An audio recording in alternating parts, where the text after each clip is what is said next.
할렐루야. 6월달 들어오면서 제가 교회론에 대해서 설교를 했습니다. 6월달 들어오면서 제 마음속에 참 부담감이 컸고 또 마음에 고통이 있었습니다.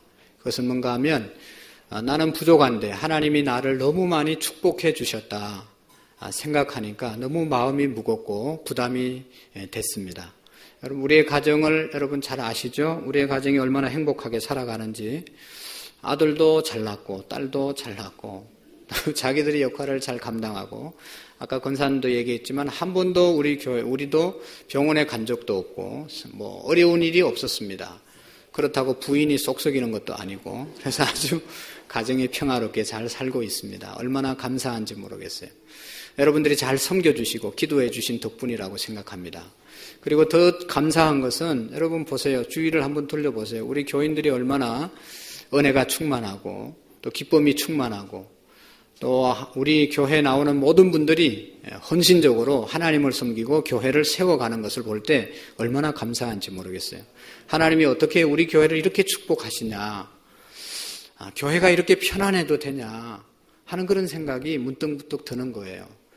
너무 감사한 거죠. 근데 중요한 것은 하나님이 이렇게 축복하셨는데 중요한 것은 이 축복을 축복 주신 하나님의 뜻대로 사용하는 것이 중요하지 않겠습니까? 여러분, 옛날에 이스라엘 백성 중에 가장 복을 많이 받은 사람이 누구라고요? 솔로몬 왕이잖아요. 솔로몬 왕이 하나님께서 말씀했습니다. 너 전에도 너와 같이 복받을 사람이 없고 너 후에도 너와 같이 복받을 사람이 없을 것이다. 전무후무한 복을 솔로몬에게 주었습니다. 그런데 그 솔로몬은 받은 복을 가지고 어떻게 누렸습니까? 자기만을 위해서 누리고 자기만을 위해서 사용했지 않아요? 자기 부인을 3,000명을 거느렸습니다. 자기 궁을 세우고 자기 이름으로 성전을 세우는데 20년의 세월을 흘러보냈습니다. 자기 왕국 건설하는데 모든 권력과 모든 것을 정력을 낭비했습니다. 결과가 어떻게 됐습니까? 가정은 물론 파괴됐고 나라도 두동강 나게 되고 자기 집에서 얼마나 어려움을 겪어 나라가 어려워졌는지 모릅니다. 하나님이 복을 주시는 것도, 하나님의 복을 받는 것도 중요한데 더 중요한 것은 그 복을 어떻게 잘 사용하고 누리느냐가 또 활용하느냐가 더 중요한 것이죠. 그런 의미에서 우리 교회에 하나님이 많은 복을 주셨는데 우리가 받은 하나님의 복을 어떻게 잘 사용하고 누리며 살아갈 수 있을까 하는 것을 생각할 때 제 마음이 참으로 무겁고 아픈 것이죠. 여러분, 하나님이 왜 우리 교회를 축복하시고 하나님이 왜 이 땅 가운데 교회를 허락하셨습니까? 교회가 이 땅에 있어야 될 이유가 뭡니까? 많은 분들은 또 이렇게 이야기하는 분도 들어보았습니다. 교회 건물이 아깝다. 교회 건물을 저렇게 크게 저렇게 많이 지어놓고 일주일 내에 아무 일도 하지 않고 그냥 텅텅 비워두는 것, 이거 낭비 아니야? 이거 잘못된 것 아니야? 이렇게 이야기하는 사람들도 있습니다. 교회가 뭔지 잘 몰라서 하는 이야기죠. 그 사람들이 얘기는 교회를 이렇게 교회 안에서 이렇게 공간이 많이 있으니까 장사를 하든지 무슨 사업을 해서 돈을 벌지 저 건물을 그냥 일주일 내에 그냥 비워두면 얼마나 낭비가 심하냐 이렇게 이야기하는 사람이 있습니다.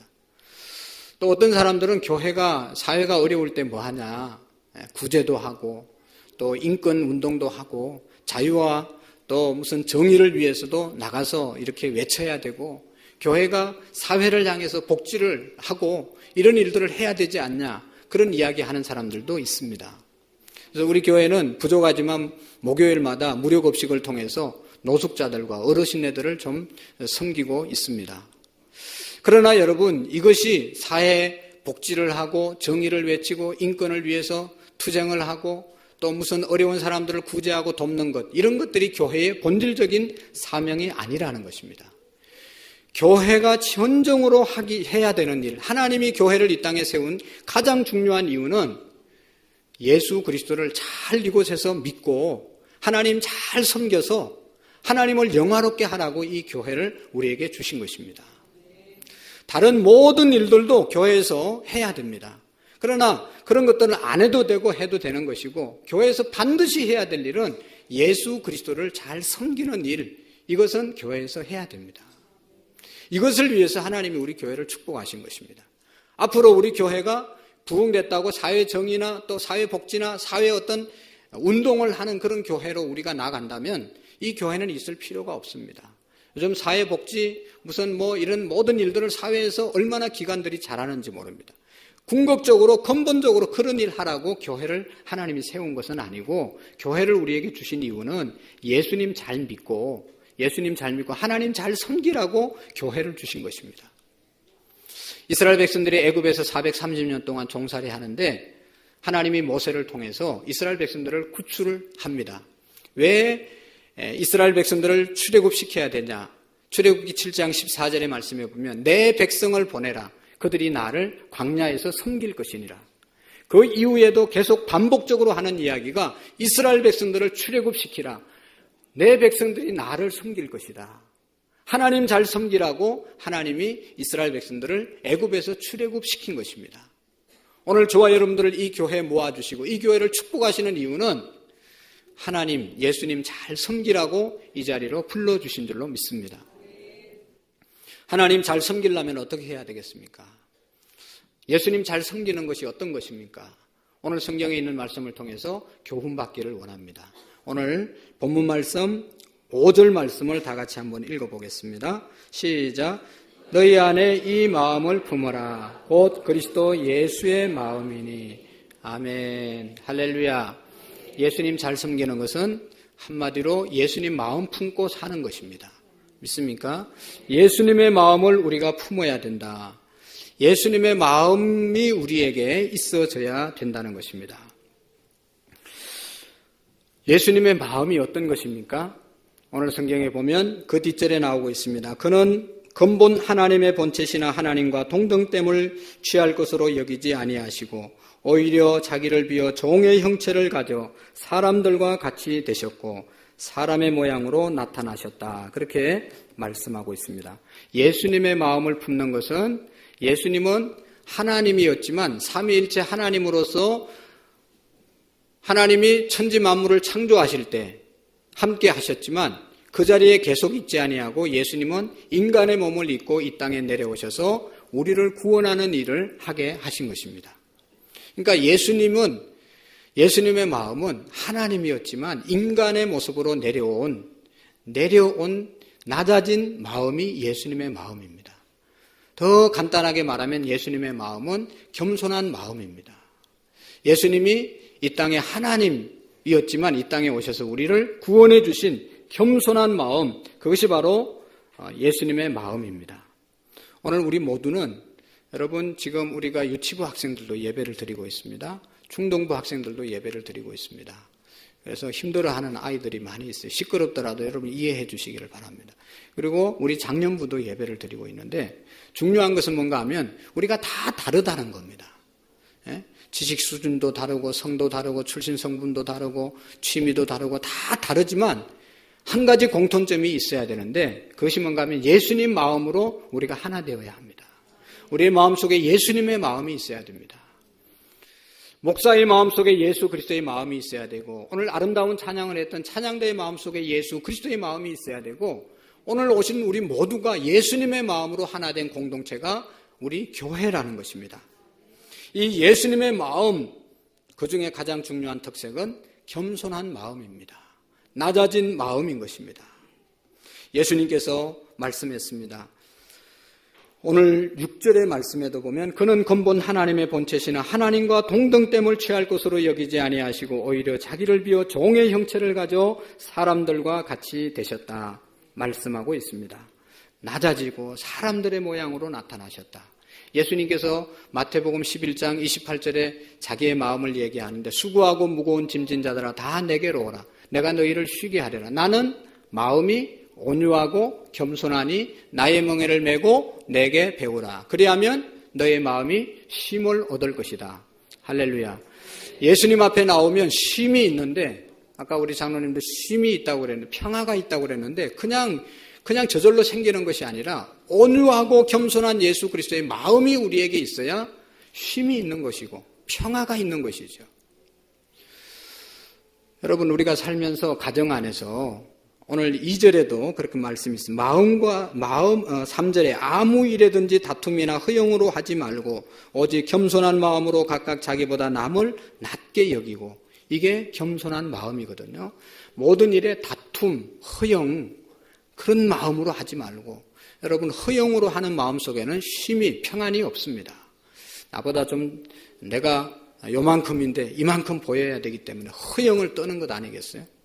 그래서 이 허영을 가진 사람의 마음은 평화로울 수가 없습니다. 있는 그대로 살고, 또 다른 사람보다 내가 낫다는 생각이 아니고 다른 사람이 나보다 낫다고 여겨주고 인정해주는 그런 마음 가지고 살아갈 때 평안이 있는 것이죠.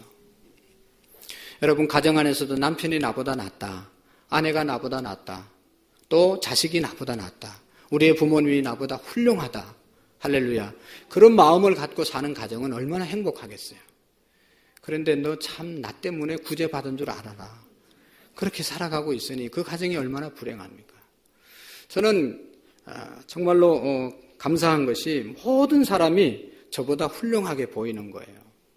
또 사실 훌륭하고, 우리 성도님들도 대화해보면, 또 만나보면 얼마나 훌륭하신 분들이 많은지 몰라요. 또 우리 교육자들이 있지만 교육자들 보세요. 얼마나 잘생기고 실력도 있고, 저분들이 못하는 것이 없어요. 저분들에 비하면 저는 하는 것이 없어요. 할 줄 아는 것이 없어요.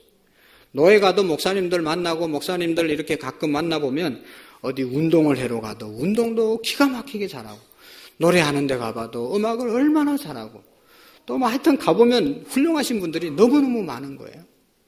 그러니까 다 인정해주고 높여주니까 마음이 얼마나 편한지 몰라요.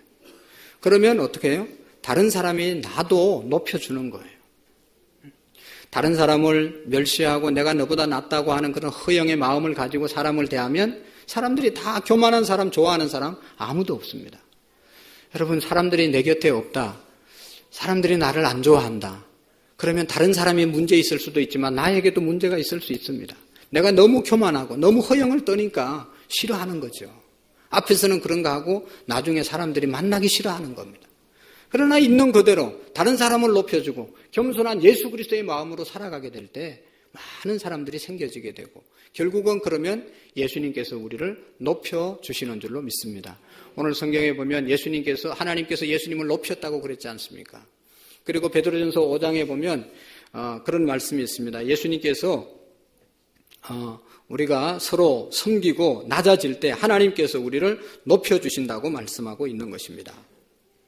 우리가 주 앞에서 낮추라, 그러면 주께서 너희를 높여주시리라. 할렐루야.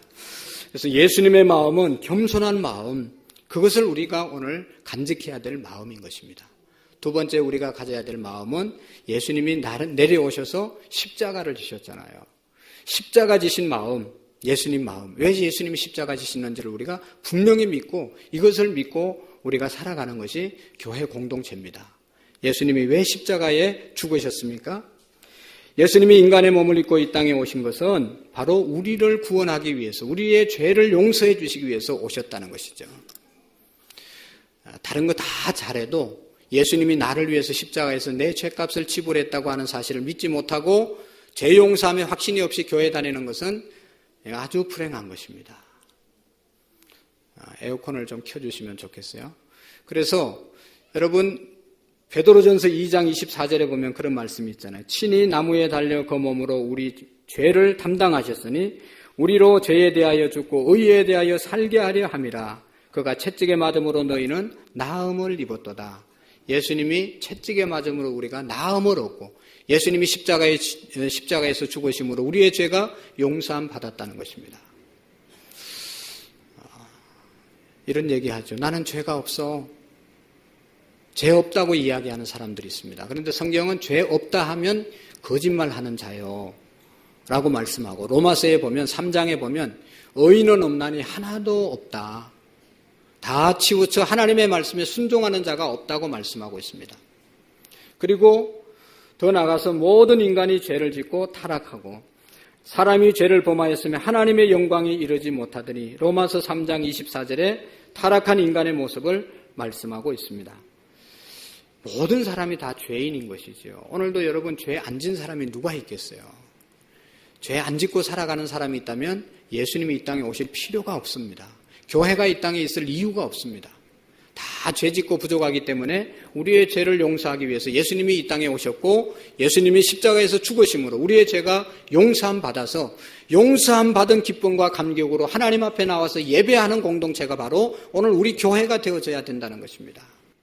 교회에 올 때마다 내가 죽어야 할, 내가 받아야 될 벌을 예수님이 받으셨다. 그 예수님의 이름이 높임을 받아야 된다. 그래서 찬송하고 그래서 예배하고 그래서 우리가 그 은혜에 감사해서 헌신하는 것이죠.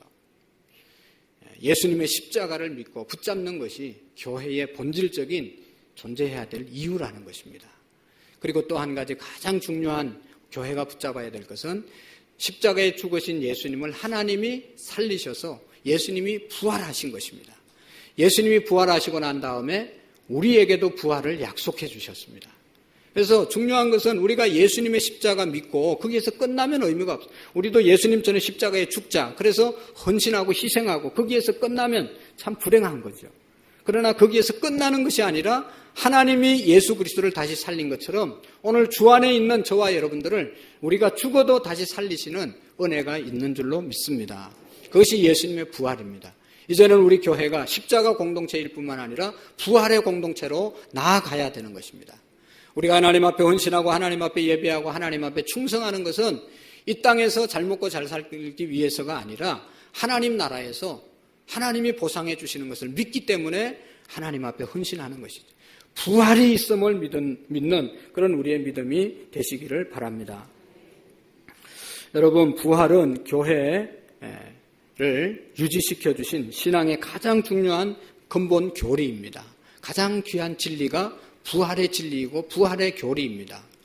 초대교회 성도들은 예수 믿은 이유가 자녀들 잘되게 하기 위해서, 기도 응답받기 위해서, 사업 잘되기 위해서, 세상에 출세하기 위해서 예수 믿은 사람들이 아닙니다. 초대교회 예수님을 믿었던 사람들은 예수 믿으면 직장에서 쫓겨나고 사업 몰수당하고 가족들 순교당하고 예수 믿는 사람 발각되면 죽임을 당하는 그런 현실이었습니다. 그럼에도 불구하고 하나님을 잘 섬긴 이유는 다른 데 있는 것이 아니라 그들의 마음속에 확실한 예수님의 부활을 믿었기 때문입니다. 오늘 우리가 현찮게 예수님을 믿고 희미하게 하나님을 섬기는 이유 중에 하나는 부활에 대한 믿음이, 부활에 대한 확신이 부족한 것이죠. 그러나 여러분, 예수님께서 말씀하신 나를 믿는 자는 죽어도 살겠고 살아서 나를 믿는 자는 영원히 죽지 아니하리라. 이것을 믿느냐? 할렐루야. 예수님의 부활 우리가 믿습니다. 예수님의 부활을 믿는 저와 여러분들에게 또 다른 부활이 있을 줄로 믿습니다. 죽음이 끝이 아닙니다. 분명히 부활이 있습니다. 그래서 요한계시록 14장의 말씀에서 주 안에서 죽는 자는 복이 있도다. 그들의 수고가 그치고 그들의 행한 일들이 따름이니라. 어떻게 이 세상에서 살았는지 하나님 앞에서 다 보상을 받는다는 것을, 상급을 받는다는 것을 우리에게 말씀해 주고 있습니다. 예수님 믿으면 우리가 다 구원받습니다. 예수님을 나의 구주로 영접했으면 다 구원은 받지만 하나님 앞에 서는 날은 네가 어떻게 이 땅 가운데서 살았는가에 대한 심판이 다시 있다는 것을 우리가 기억해야 합니다.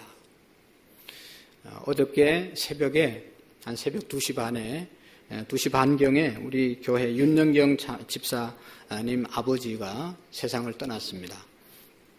그분의 이름이 윤광수 집사님인데 이분은 저하고 우리 교회를 시작할 때 저를 많이 도와주신 그런 아주 귀한 분입니다.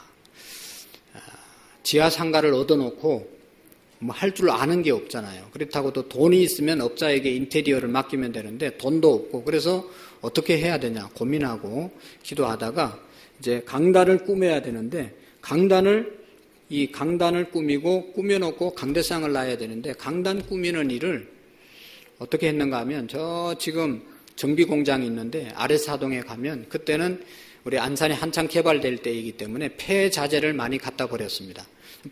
빠레트를 많이 갖다 버리고 그게 뭐 이렇게 나무를 많이 갖다 버렸습니다. 그곳에 가서 그 쓰레기장을 뒤지면서 빠레트를 6장 둘이 싣고 와가지고 강단을 만드는 겁니다.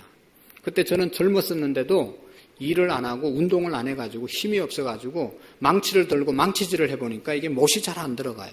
근데 그 집사님은 그때만 하더라도 50대 정도 된 것 같아요. 못을 얼마나 잘 박는지 몰라요. 탁탁탁탁 하니까 딱 들어가고. 그래서 강단을 파레트 6장 깔고 포개고 그 위에 베니다판 깔고 동대문 가가지고 뻘건 카페트 갖다가 이렇게 덮은 것이 강단입니다. 그리고 그 위에 강대상 갖다 놓고 이제 이렇게 커튼을 또 이렇게 다 둘리고 그래가지고 인테리어 끝. 얼마나 예배를 은혜롭게 잘 드리는지 몰라요. 그렇게 도와주신 분이고 제가 개척하면서 어려울 때마다 전화만 하면 그냥 순식간에 달려와가지고 그냥 열심히 도와줬던 그런 분입니다. 저는 그분의 영정 앞에서 예배를 인도하면서 그분의 행했던 일이 다 생각이 났습니다. 개척하면서 아무것도 모르는 30대 목사를 뒤에서 도와준, 격려해준 그런 집사님이었습니다. 여러분, 하나님께서 우리가 하나님 앞에 서는 날 우리의 행위가 따름이니라. 우리가 어떻게 예수님을 믿고 초대교회를 보면 여러분 사도 바울을 도왔던 사람들의 이름이 거기에 사도 바울이 편지를 쓰면서 다 기록해 놓았습니다. 이런 사람은 조심해라. 누구를 괴롭혔고 누구를 힘들게 했던 사람인데 너도 괴롭힘을 당할지 모른다. 조심하라고 그렇게 말한 사람도 있고 이 사람은 정말로 나를 위해서 얼마나 헌신했는지 모른다. 하늘나라의 이 사람의 상급이 클 것이다. 너 그 사람과 잘 동력해라. 그렇게 이야기한 사람도 있고 또 그냥 이름도 없이 흔적도 없이 사라진 사람도 있고 교회 역사 속에 다양한 사람들이 오고 갔습니다. 중요한 것은 뭔가 하면 하나님 앞에 서는 날은 모두가 다 저도 마찬가지고 우리 교회를 섬기는 모든 분들이 하나님 앞에 선악간의 심판을 받게 될 것입니다. 이 사실을 우리가 믿을진데 부활을 믿고 예수님의 마음을 품고 십자가를 붙들고 더 열심히 24주년을 향해서 달려가는 우리의 믿음이 될 수 있기를 축원합니다. 기도하시겠습니다. 너희 안에 이 마음을 품으라. 곧 그리스도 예수의 마음이니 그는 근본 하나님의 본체시나 하나님과 동등됨을 취할 것으로 여기지 아니하시고 말씀하신 예수 그리스도의 마음을 우리 모두가 본받기를 원합니다. 하나님, 우리 교회가 예수님 마음 품고 겸손하게 다른 사람을 나보다 낮게 여기며 신앙생활하게 해 주시옵시고 예수님의 십자가 안에서 우리의 모든 죄가 용서함 받았다는 구원의 감격과 확신으로 날마다 주님 앞에 나와 예배할 수 있도록 주님 도와 주옵소서. 그리고 죽음이 끝이 아니라 예수님처럼 우리 모두가 부활할 부활의 신앙을 갖고 나갈 수 있도록 도와 주옵소서. 주님 앞에 서는 날 잘했다 착하고 충성된 종아, 내가 작은 일에 충성하였음에 내가 많은 것을 너희에게 남겨주시겠다고 맡겨주시겠다고 칭찬 듣는 우리 모든 성도님들 또 우리 교회가 되어질 수 있도록 인도해 주옵소서. 감사합니다. 예수님의 이름으로 기도하옵나이다. 아멘.